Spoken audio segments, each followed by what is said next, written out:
Bina Matria. Di sini aku akan menjelaskan mengenai kenapa orang bisa nggak suka sama kita, bahkan benci akut sama kita. Oh iya, disclaimer ini bagi orang yang pengen merubah dirinya jadi orang yang lebih baik ya. Nah, di sini aku akan jelasin kenapa orang bisa benci, kesel sama kita, ngejauhin kita atau memusuhin kita bersama-sama. Ya. Pertama, kita tuh biasanya orang yang lebih hebat dari dia melihat kehebatan di diri kita, tapi dia merasa nggak bisa jadi kita.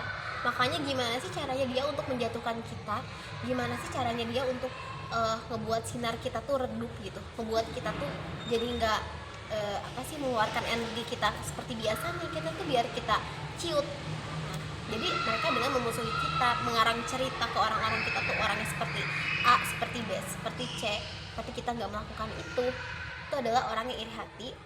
Dia akan mencari cara gimana untuk menjatuhkan kita. Pokoknya apapun yang kita lakuin tuh harus salah di mata dia dan orang-orang sekitar. Kita harus gak bisa ngapa-ngapain, kita harus terpuruk, sedih, harus terlihat stres. Nah, ada orang kayak gitu, ada tipe orang kayak gitu. Jadi kalian gak usah khawatir.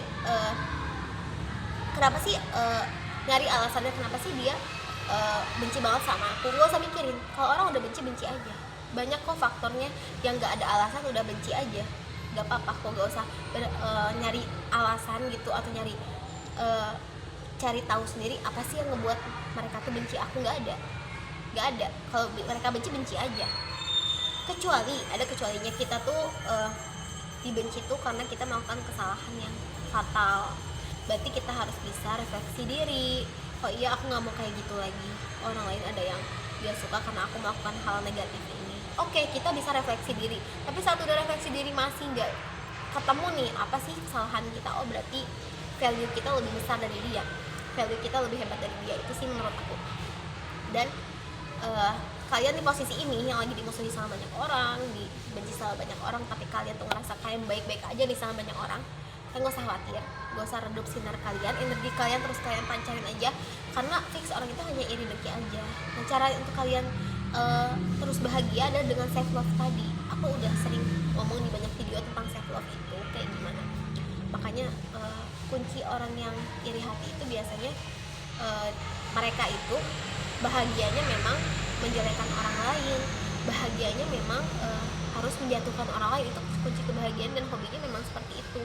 Tapi bagi orang yang nih, kamu yang menonton ini tapi kamu ada di posisi pernah membuli atau iri sama orang lain dan ingin berubah, nggak mau gini, aku juga mau jadi orang yang hebat, yang bisa lebih dari dia, yang menjadi orang yang lebih baik, positif vibe, bisa banget kalian berhenti untuk menjelekan orang itu. Tapi akui orang itu orang yang hebat. Orang yang kalian gak suka itu adalah orang yang hebat, tapi kalian harus merasa kalian tuh bisa lebih dari dia loh. Ini jadi motivasi, pemicu kalian untuk menjadi lebih baik. Jadi kalian merasa itu adalah rival kalian, oh kalian jadi semangat nih untuk menjadi lebih baik. Itu malah positif jatuhnya, jadi bagus. Malah kalian tuh jadi ada persaingan, tapi persaingan yang sehat. Kalian merasa oh dia udah hebat ini, aku juga harus lebih hebat ini dong, aku bisa juga loh, aku lebih bisa malah dari dia. Tapi jangan sampai kalian menjelekan orang yang kalian gak suka itu. Pokoknya kalian harus lebih baik dalam segala hal. Kalian bisa, kalian harus percaya diri, kalian luar biasa, kalian sempurna kayak gitu. Kalau kalian suka konten aku, jangan lupa ya follow.